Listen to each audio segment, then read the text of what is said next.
సచ్చిని ఈగ పడిందట. సచ్చిని ఈగ పడిన దానిని బట్టి, ఆ సచ్చిని ఈగ పడిన దానిని బట్టి ఆ తైలమంతా చెడిపోయిందట. తైలమంతా చెడిపోయింది. వాడికి ఏం కొడుతుందయ్యా ఆయన దగ్గర అంటే కంపు కొడుతుందట. దేవుడి దగ్గరకు రావడానికి కూడా అవకాశం లేనంతగా అతని జీవితం అంతా కంపు కొట్టిపోతుందట. ఎందుకు? మంచోడే, మంచిదాన్నే నేను కూడా మంచిదాన్ని అనుకుంటున్నప్పుడు మనలో ఏ మంచి గుణాలు ఉన్నాయి, ఏ ఒక్కరవ ఆ చెడ్డ గుణం ఎంత మంచి గుణాన్ని చెడగొడుతుంది అనే దాన్ని మనం ఒకసారి జ్ఞాపకం చేసుకుంటే అక్కడ చెప్తాడు బొక్క అని తైలములు ఉన్నట. బొక్క అని తైలములు ఉన్నట. అతడు అమ్మేదేమో జనానికి సువాసన పట్టే ఆ తైలం అమ్ముతున్నాడట. ఎవరి కాడికి పోయినప్పుడు సువాసనగా మార్చబడుతుందట. నాకు కొంచెం అన్నట్లుగా అతని వ్యాపారం సాగుతూ ఉందట. అందరూ ఆకర్షించేవాళ్ళట. అందరూ ఆకర్షించేవాళ్ళట. ఎందుకయ్యా అంటే అతని దగ్గర ఉంది సువాసన కలిగినటువంటి తైలం, సువాసన కలిగినటువంటి ఆయిలు. ఆ సువాసన కలిగినటువంటి ఆయిల్లో అతను తెలియకుండానే ఏం పడిందట? సచ్చిని ఏగబడిందట. సచ్చిని ఏగబడిన దానిని బట్టి అతను అమ్మే తైలం అంతా అతను అది ఎంతమందికి అయితే సరఫరా చేస్తున్నాడో ఆ తైలం అంతా చెడిపోయి వాసన కొట్టే స్థితిలోనికి వచ్చిందట. అందుకే ఆ సొలొమోను చెప్తాడు, సచ్చిన ఏగ ఒక్కడ పడిన దానిని బట్టి తైలమంతా ఎంత చెడిపోయిందో, తైలమంతా ఎంత వాసన పట్టే విధముగా మార్చబడిందో, వాడి వ్యాపారంలో ఎంత నష్టం వచ్చిందో, నీవు చేసే వ్యాపారంలో కూడా నష్టం రాకుండా ఉండాలి అంటే నీవు కొంచెము బుద్ధిహీనత నీలో లేకుండా, ఒక్కరవ బుద్ధిహీనత నీలో లేకుండా దేవునికి అనుకూలమైనటువంటి జీవితం జీవిస్తూ దేవుని పాదాల యొక్క ఈ రోజు ఏదైతే పొందుకోవాలని ఒక తీర్మానం కలిగి సంవత్సరాలకు అడుగు పెట్టావో ఆ సంవత్సరంలో నీ కార్యాలన్నీ సఫలం కావాలి అంటే నువ్వేం చేయాలంటే కొంచెం ఎక్కడెక్కడ నీలో బుద్ధిహీనత ఉందో, ఎక్కడెక్కడ నీకు ఆ చెడు గుణాలు నీలో ఉన్నాయో, దేవునికి విరోధమైనటువంటి ఆలోచన నీలో ఏముందో, నువ్వు ఎవరికి ఎలాంటి స్థితిలో ఎలాంటి మనసు కలిగిన వాడవై నువ్వు ఉన్నావో మనుషులకు కనిపించకపోవచ్చు. అక్క తమ్ముడు మనుషులు కనిపించకపోవచ్చు. మీ గుణాలు మనుషులు కనిపించకపోవచ్చు. చూస్తున్నటువంటి దేవుడు నిన్ను చూస్తున్నాడు. నీ మనసు ఎలాంటిదో చూస్తున్నాడు. నీ గుణం ఎలాంటిదో చూస్తున్నాడు. నీ అంతరంగంలో ఏం దాగుందో చూస్తున్నాడు. ఎన్ని చెడ్డ గుణాలు ఉన్నాయో చూస్తున్నాడు. ఎవరి మీద కొండ చెప్తున్నావు చూస్తున్నాడు. ఎవరిని చెడగొట్టాలని చూస్తున్నావో చూస్తున్నాడు ఆయన. నువ్వెవరుకుంటావు? నేను ఎవరు జోలికి పట్టలేదుగా, నేను ఎవరు జోలిగా వెళ్ళలేదు, నేను మంచిదాన్ని అనుకుని ఏం చేసేస్తున్నావు? మోసపోతున్నావు. అంటే అటు దేవుని కార్యాలు పొందుకోలేవు, ఇటు నీ జీవితంలో నీవు ఏదైనా సాధించుకోవడానికి నీ వల్ల కాదు. దేవునికి స్తోత్రం. నీవు దేవుడు లేకుండా ఈ భూమి మీద లేకపోతే ఈ ధరణిలో ఏది నువ్వు సాధించలేవు. ఎందుకంటే నా దేవుడు నీకు తోడై ఉన్నాడు కాబట్టి అనేకమైనటువంటి కార్యాలు మన జీవితంలో జరుగుతూ వస్తున్నాయి. దేవునికి స్తోత్రం. మన పితరులైనటువంటి అబ్రహాము, యాకోబు, ఇస్సాకుల జీవితాల్లో చేసినటువంటి ఆ మేలులు వాళ్ళకు తోడుగా ఉండి వాళ్ళని అనేక విషయాలలో వాటిని బలపరుస్తూ నడిపించిన ఆ దేవుడు మనల్ని కూడా నడిపించాలంటే సంవత్సరం అవుతాయి. మనల్ని కూడా చేయబట్టుకొని మనం నడిపించాలంటే ఆయన మన చెయ్యి పట్టుకున్నాడు అంటే విజయోత్సవంతో మనల్ని ఊరేగిస్తాడు ఆయన. దేవునికి స్తోత్రం. హల్లెలూయా. విజయోత్సవంతో మనల్ని ఊరేగిస్తాడు ఆయన. ఆయన చెయ్యి పట్టుకునేంత అర్హత నీకు రావాలి.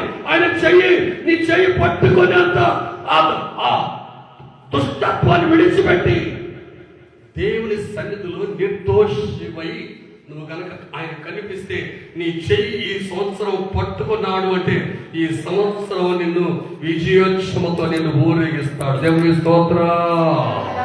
ఆయన కావాల్సింది ఎవరయ్యా అంటే నిర్దోషులు. ఆయన కావాల్సింది ఎవరయ్యా అంటే పరిశుద్ధులు. ఆయన కావాల్సింది ఎవరయ్యా అంటే యథార్థవంతులు. ఆయన కావాల్సింది ఎవరయ్యా అంటే నీతివంతులు. ఆయన కావాల్సింది ఎవరయ్యా అంటే దోషము లేని వారు. ఆయన కావాల్సింది ఎవరయ్యా అంటే ఏ ఒక్కర లోపము కూడా లేనటువంటి వారే ఆయన కావాలంట.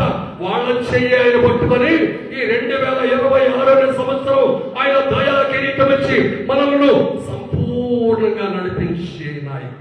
దేవునికి స్తోత్రం. హల్లెలూయా. ఏం చేయాలట? దావీదు అడిగినట్లుగా, దావీదు పొందుకున్నట్లుగా నీవు కూడా ప్రభువా నా జీవితంలో నేను నీకు దగ్గరగా బతకాలయ్యా, నేను నీతోనే ఉండాలయ్యా, నీ మాట ప్రకారంగా జీవించాలయ్యా, నీ వాక్యానుసారముగా నేను బ్రతకాలయ్యా అంటూ దావీదు గోచాడినట్లుగా, దావీదు ప్రార్థన చేసినట్లుగా, దావీదు కన్నీరు కాల్చినట్లుగా, దావీదు ఆయన సన్నిధిలో గోచాడి ఒక నూతనత్వాన్ని పొందుకున్నట్లుగా నీవు కూడా దానిని పొందుకోగలిగితే, దానిని కనుక నువ్వు పొందుకొని నా ప్రభువుకు దగ్గరగా పోయి ఏ చెడు వాసన నీలో లేకుండా పొక్కావాలి తైలములో చచ్చిన ఏగబడిన దానిని బట్టి ఆ చెడి ఆ తైలం అంతా చెడిపోయిన విధముగా నీ బ్రతుకు మార్చబడకుండా నీవు దేవుని సన్నిధిలో ఆయన సాక్షిగా నీవు ఆయన శాత సంచయబడినటువంటి వ్యక్తిగా. ఆ పై వచనంలో ఏముంది చూడండి. పై వచనంలో ఏముంది?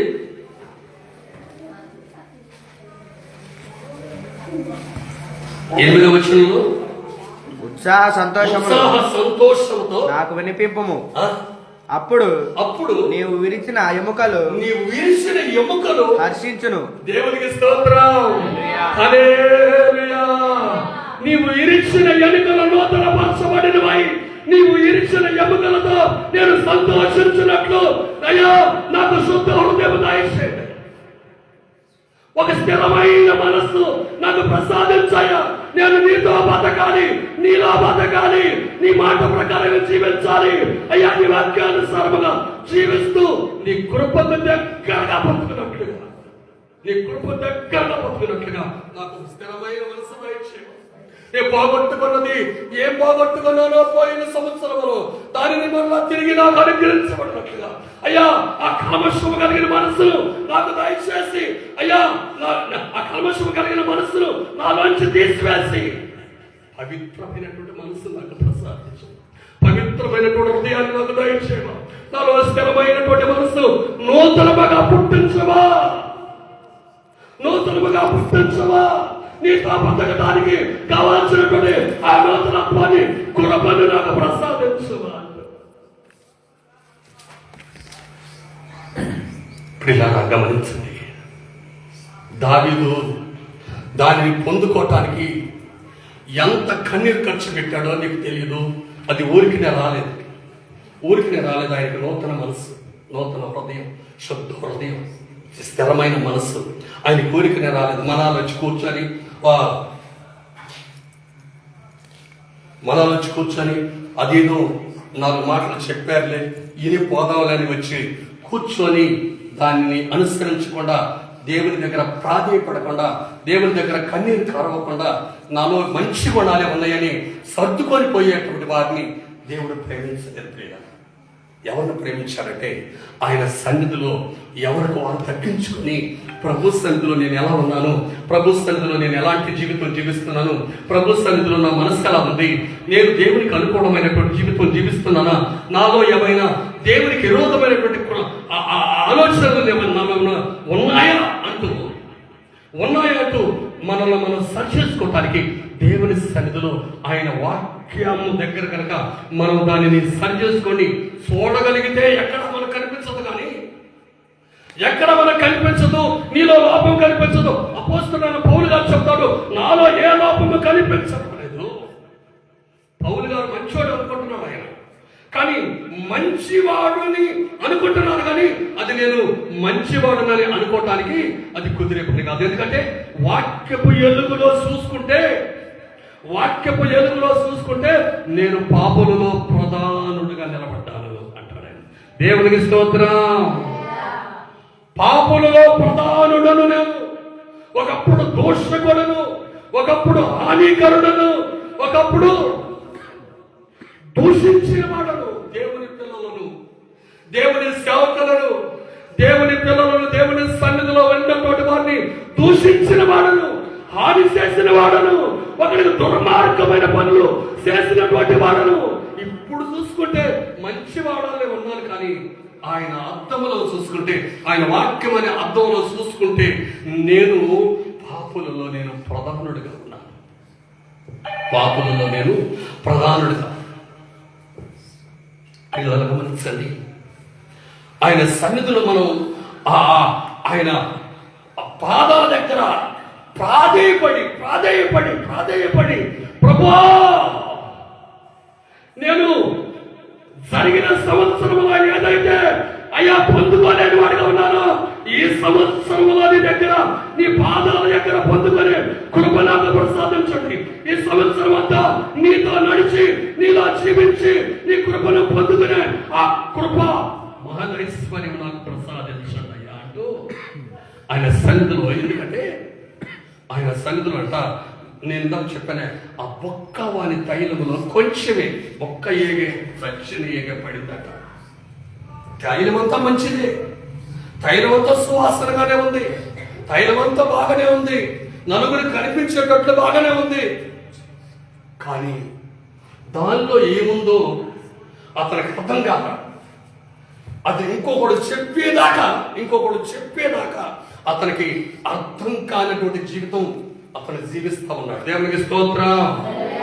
బొక్కవాడి తైలం వల్ల తీయగబడిన దాన్ని బట్టి వాడి తైలం అంతా చెడిపోయింది. ఇప్పుడు వాడి తైలం అంతా చెడిపోయిన దాన్ని బట్టి ఏం జరుగుతుందంటే అది చెడు కప్పు కొడతా ఉంది.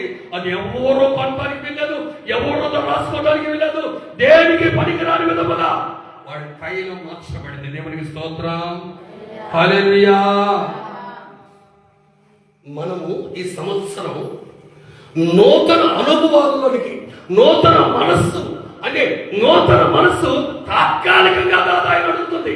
తాత్కాలికం కాదు, స్థిరమైన మనస్సు నాకు నూతనముగా పుట్టించు. స్థిర బుద్ధిని దయచేయి, చంచల బుద్ధిని కాదు, ఒక స్థిర బుద్ధిని దయచేయి. మంచి పని చేయడానికి దయచేయి.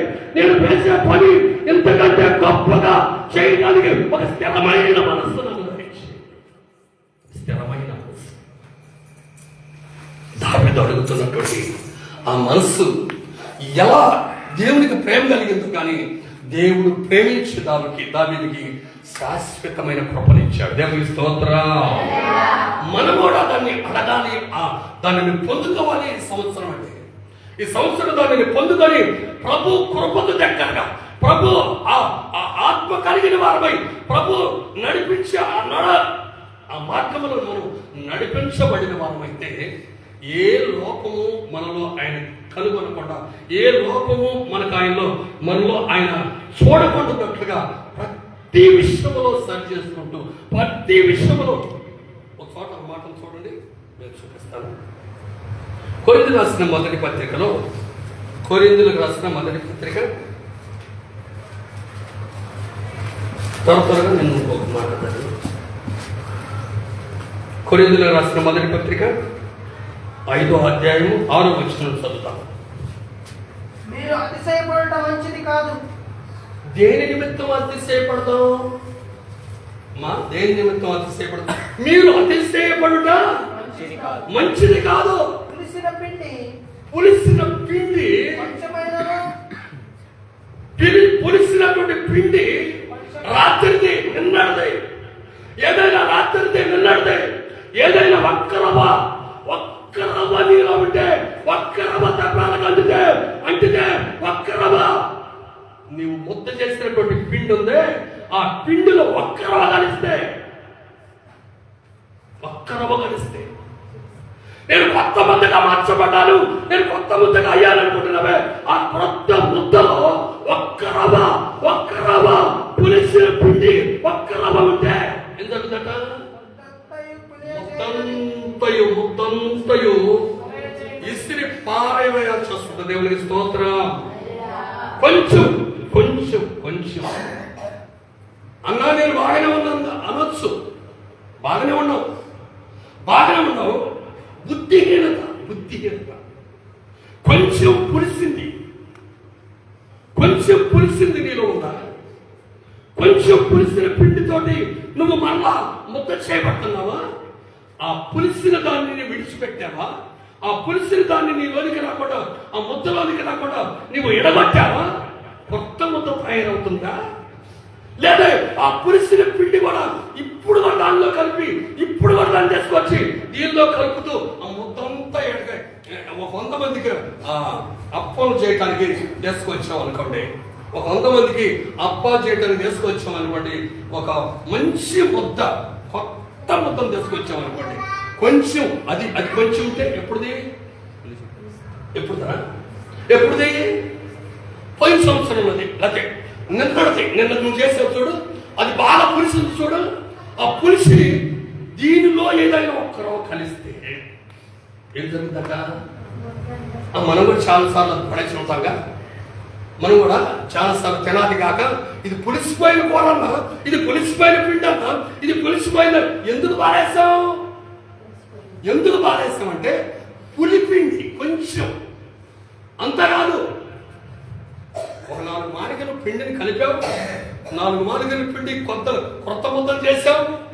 ఆ 4 మానికల పిండికి అనేక మంది పోషించబడటానికి అనేక మంది ఉన్నారు. వాళ్ళకి ఇప్పుడు దాన్ని చేసి పెట్టాలి. ఆ చేసి పెట్టే ఆ సమయంలో రాత్రి పులిసినది దీనిలో కలిసిన దాన్ని బట్టి అది చేయటానికి మనం దగ్గరకు తీసుకునేసరికి అదేమవుతుందంట? పులిసి బొరబొరలాడుతుందంట. ఇప్పుడు ఏం పెట్టాలి వాళ్ళకి? ఇప్పుడు ఏం చేసి పెట్టాలి? ఇప్పుడు ఏమవుతుంది? అది ఆ పిండి ఏమవుతుంది చెప్పండి. ఆ పిండి ఏమవుతుంది? అమ్మ ఏమవుతుంది? చెప్పండి ఏమవుతుంది? చేసి పెడతారు వాళ్ళకి. చేసి పెట్టడం కుదరదు కదా, దెబ్బలో పడేయాలి కదా. అలాగనే మనలో కూడా ఎక్కడైనా పులిసిన అనుభవాలు ఏదంటే, ఎక్కడైనా పులిచిన పిండి ఎక్కడైనా కొంచెం నీకు అంటి పొందేమో చూసుకుంటావా? లేకపోతే మంచిదాన్ని అన్న నేను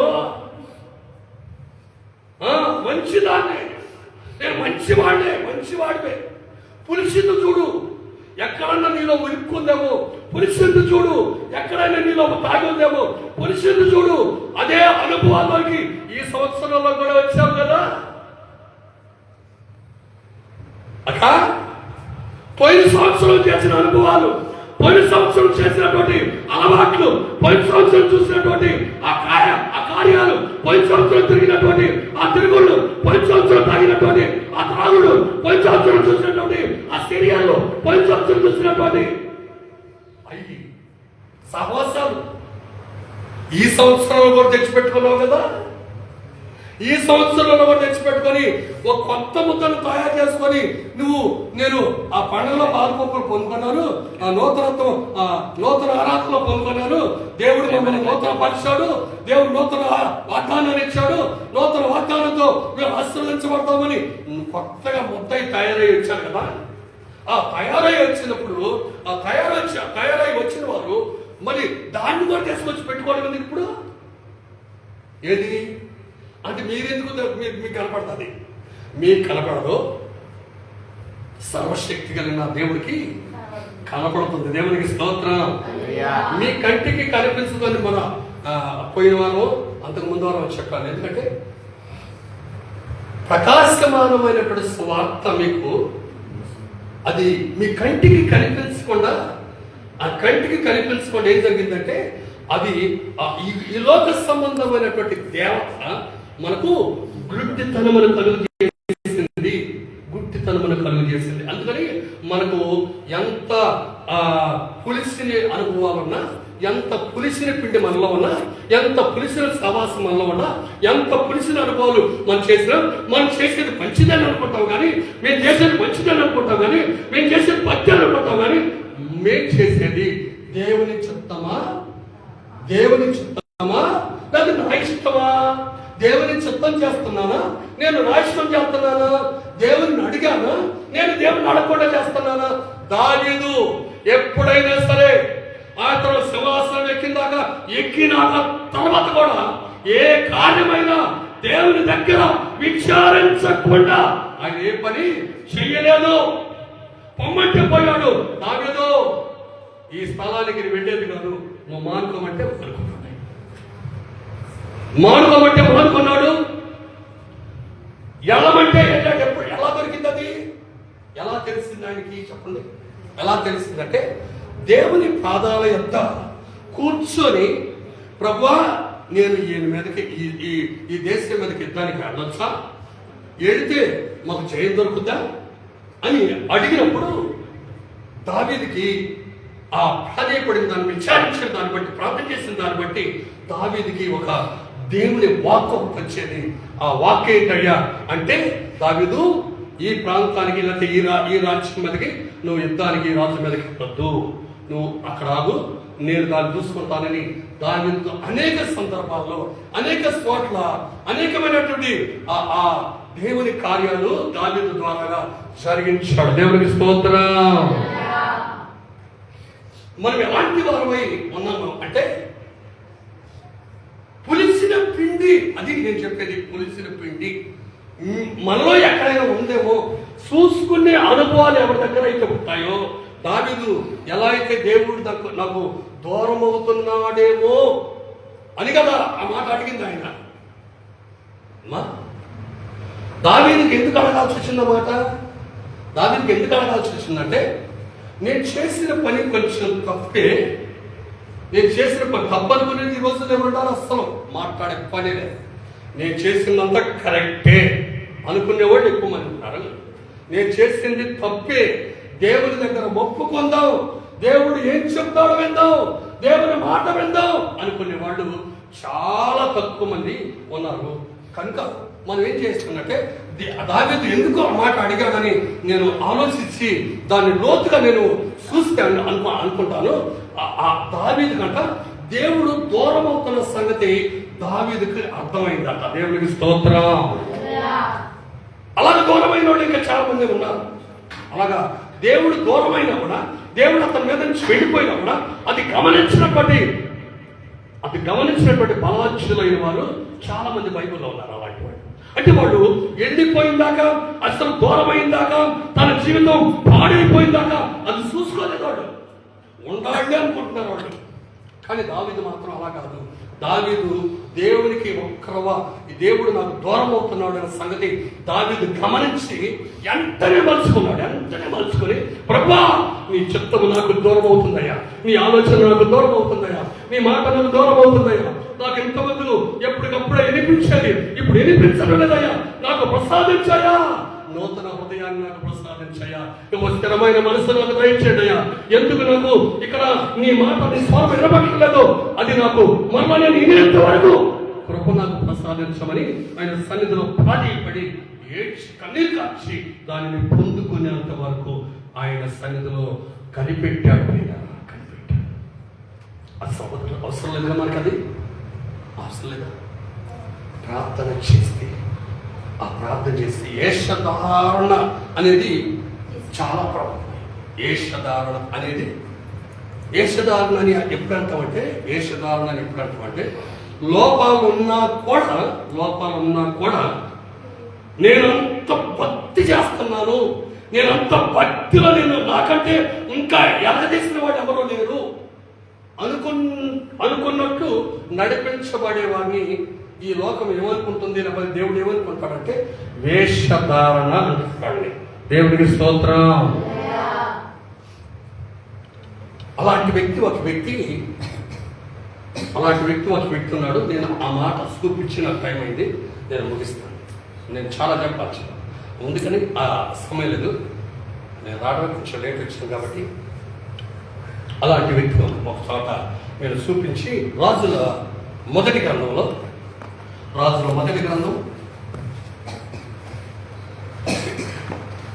14వ అధ్యాయం. రాజుల మొదటి గ్రంథం 14వ అధ్యాయం. ఏం జరిగింది అంటే నేను మీకు సమీక్షణ దానికంటే కొంచెం వివరంగా చెప్తే మీకు అర్థమవుతుంది.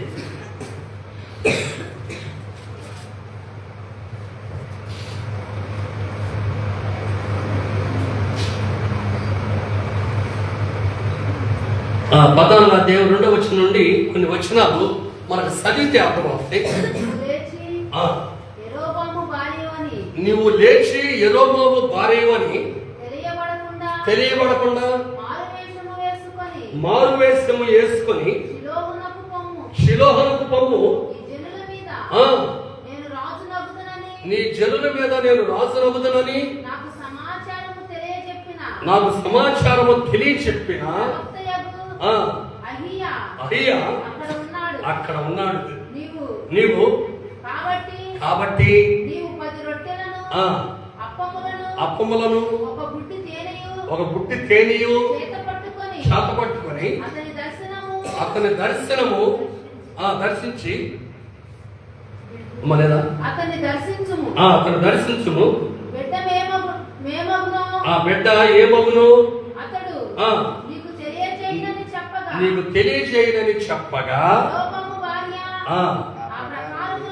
ఆ ప్రకారము నుంచి సిలోహునకు పోయి వచ్చాను. ఇప్పుడు ఆగుదాం. ఇక్కడ కొంచెం మనకేమర్థమైందయ్యా అంటే యెరోబాము భార్యని సేవకుడు ఎవరైతే ఉన్నారో ఆ రాజ్యం మీద ఒక యెరోబాముని రాజుగా ఉంచాడు. నేను ఆ చరిత్రత చెప్పాలంటే ఆ రాజు అవుతున్నావు అని చెప్పింది కూడా ఆ సేవకుడే. దేవుడు సొలొమోను రాజ్యమును తీసి నీకు ఒక రాజుగా చేసి వాళ్ళకి 2 వంతులు నీకు 10 వంతులు ఇస్తున్నాడు అని చెప్పింది ఆ సేవకుడే. ఆ సేవకుడే చెప్తే రాజు అయ్యాడు. ఆ సేవకుడే చెప్తే రాజ్యం వెళ్తూ వచ్చాడు. ఆ తర్వాత తర్వాత తర్వాత ఆ యెరోబాము జీవితంలో ఏం జరిగింది అంటే దేవుని సేవకులకి వ్యతిరేకంగా లేచాడు. తనకు అది ఉన్నటువంటి అధికారాన్ని బట్టి, దానికి ఉన్నటువంటి సంపదను బట్టి, దానికి ఉన్నటువంటి ఆయనకు ఉన్నటువంటి బలాన్ని బట్టి లేచి తనతో అనేకులను పోగు చేసుకొని ఇక 11వ వచనంలో 13వ అధ్యాయంలో ఆ మాటలు చివరిలో చదువుతామంటే ఆ మాటలు వస్తాయి. ఏం చేశాడంటే వాటిని యవనస్తుల్ని పోగు చేసుకొని అనేకులని ఉన్నత స్థలముల మీద వారిని యాజకులుగా నియమించాడు. అర్హత లేనటువంటి వారిని, ఏ భక్తి లేనటువంటి వారిని రాజుగా యాజకులుగా నియమించి ఈ యాజకుడిని పక్కన పెట్టాడట. దేవునికి స్తోత్రం. ఇప్పుడు యాజకుడు అతని చేతిలో ఉంటే, ఆ సేవకుడు అతని చేతిలోనే ఉంటే ఇతను వెళ్ళొచ్చు కదా. మారువేషం ఎందుకు? మారువేషం వెళ్ళకుండానే మరి ఆయన దగ్గరకు వెళ్ళొచ్చు కదా. ఇది ఏదైనా ఆ కొడుకుకి బాగలదట. ఆ కొడుకు మా కొడుకు మరి బాధపడుతుందా లేదా, ఏ హాస్పిటల్ తెస్తామంటో మరి బాగా అవుతాడా లేదా అని అడిగేవాడు కదా. చెప్పండి అమ్మ, ఏమర్థమవుతుంది మీకు? అమ్మ, ఏమర్థమవుతుంది చెప్పండి? అడిగేవాడా కాదా? నేనేం చెప్పాను ఇందాక? యెరోబాము రాజు అవుతాడని చెప్పింది ఆ సేవకుడే. యెరోబాము ఆయన చెప్పినట్లుగానే రాజు అయ్యాడు. రాజరికం చేస్తా ఉన్నాడు. ఆ రాజు ఆ సేవకుడికి అతను వ్యతిరేకంగా మాట్లాడటం, వ్యతిరేకంగా ఆలోచించడం, వ్యతిరేకంగా అతను పక్కన పెట్టడం జరిగింది. ఇప్పుడు ఎవరు కావాల్సి వచ్చారు? అతని కుమారుడు కాయలబడ్డాడట, అంటే రోగి అయి ఉన్నాడట. ఇప్పుడు ఎవరిని పంపిస్తున్నాడు? ఆయన ఎదర కట్టడానికి ఆస్కారం లేక ఆయన భార్యని మారువేషంలో పంపిస్తున్నాడు. ఈ వేషంలో కాదు. అక్క నువ్వు మారువేసుకుని ఏదే దుస్తులు వేసుకో, ఏ ఇచ్చాడు కట్టుకో, నువ్వు మారువేసుకుని పోయి ఆయన మా బాబు ఏమవుతాడని అడుగు, మా బాబు సత్తాడా బతుకుతాడని అడుగు అని పంపించాడు. పంపిస్తాక మీరు చదువుచ్చినోడు దాన్ని చదువుకోండి. మీరు చదువుచ్చినోడు దాన్ని చదువుకోండి. పంపిస్తే జరిగిందంటే ఆమె ఎప్పుడైతే ఇంటి దగ్గర నుంచి బయలుదేరిందో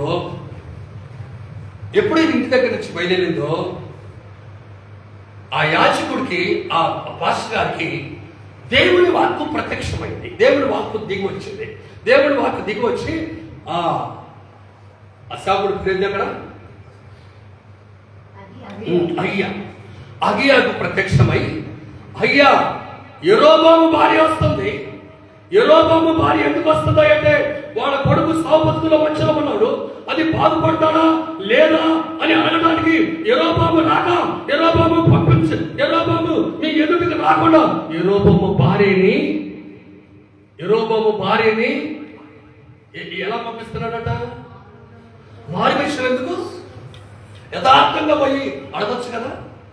నువ్వు మారు వేషంలో పంపించిన దానిని బట్టి ఆ దేవుని వాక్కు ఆ సేవకుడికి ప్రత్యక్షమై ఎలాగ చెప్పమని ఆయన వాక్కు ప్రత్యక్షమై ఆ దేవుడు చెప్పాడు. అది మానవుడు చెప్పింది కాదు, లేకపోతే ఆయన సేవకుడు కల్పించుకొని చెప్పిన మాట కాదు. దేవునికి స్తోత్రం.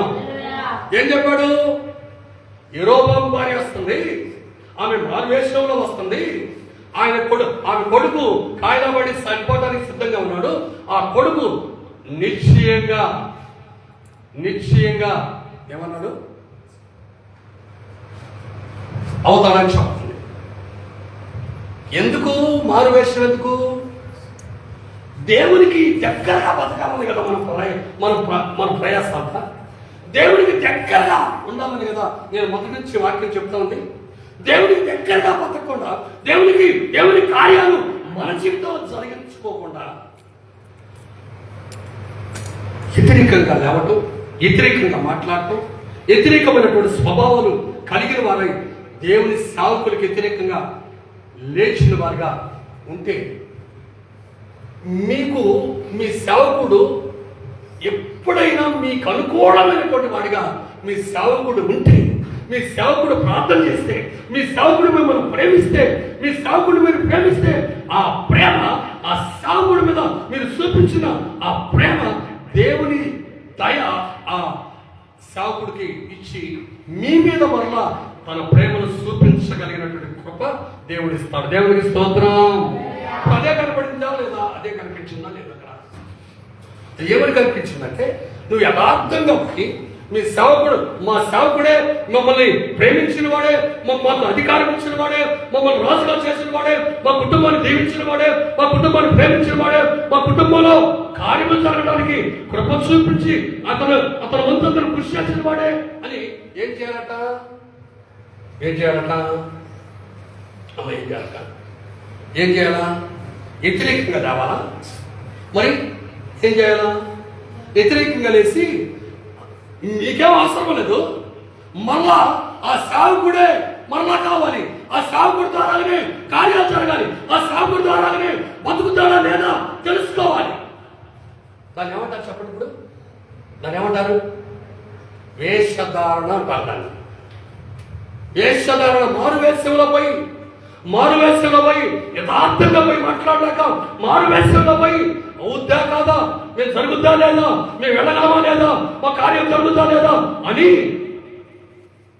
అడగమన్నాడు ఆయన. దేవునికి స్తోత్రం. ఒక సామాన్యుడిని,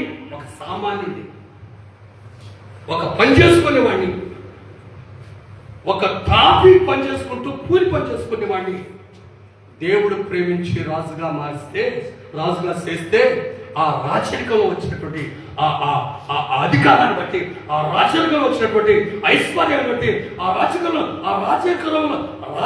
వచ్చినటువంటి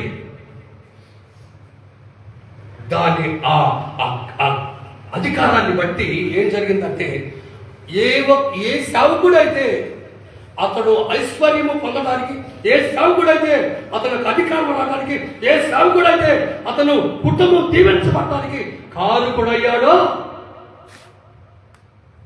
ఇప్పుడేమైంది? ఏ సేవకుడైతే ఆ కుటుంబాన్ని ప్రేమించి ఒక ఉన్నతమైన స్థానంలో నిలబెట్టాడు ఆ కుటుంబాన్ని, ఆ సేవకుడికే ఈ కుటుంబం వ్యతిరేకంగా మార్చబడి ఆమె ఏం చేస్తున్నాడు? మారు వేషంలో పంపిస్తున్నాడు. అతను వద్దనుకున్నప్పుడు వద్దనుకోవాలి, అతను కావాలనుకున్నప్పుడు కావాలనుకోవాలి. మారు వేషం ఎందుకంగా?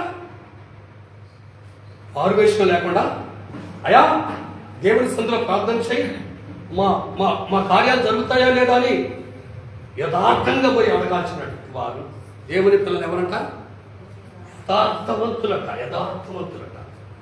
యథార్థవంతులు ఈ లోకములో ఎవరైనా ఉంటారని ఆయన కనుదృష్టి లోకమందంతటా ఎదుగుతుందట. యథార్థవంతులు ఎవరైనా ఉంటే వారిని ఆశీర్వదించడానికి, యథార్థవంతులు ఎవరైనా ఉంటే వారిని నిండాలుగా ఈ సంవత్సరం దీవించడానికి ఆయనంట లోకమందంతటా ఆయన కనుదృష్టి సంచారం చేస్తుందట. దేవునికి స్తోత్రం.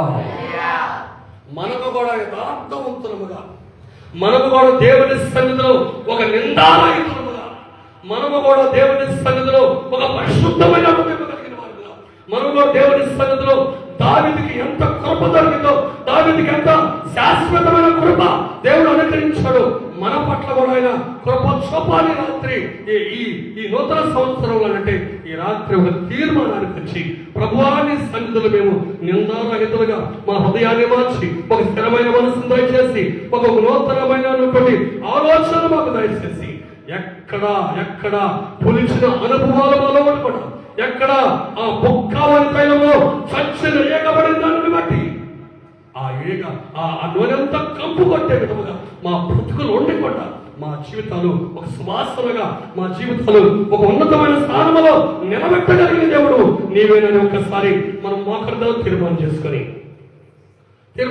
మోకరితో ప్రియులారా, దావీదును ప్రేమించిన దేవుడే ఈ రాత్రి యథార్థవంతులుగా ప్రేమిస్తున్నాడు. దావీదును ప్రేమించిన దేవుడే ఈ రాత్రి ఆయన సన్నిధిలో యథార్థంగా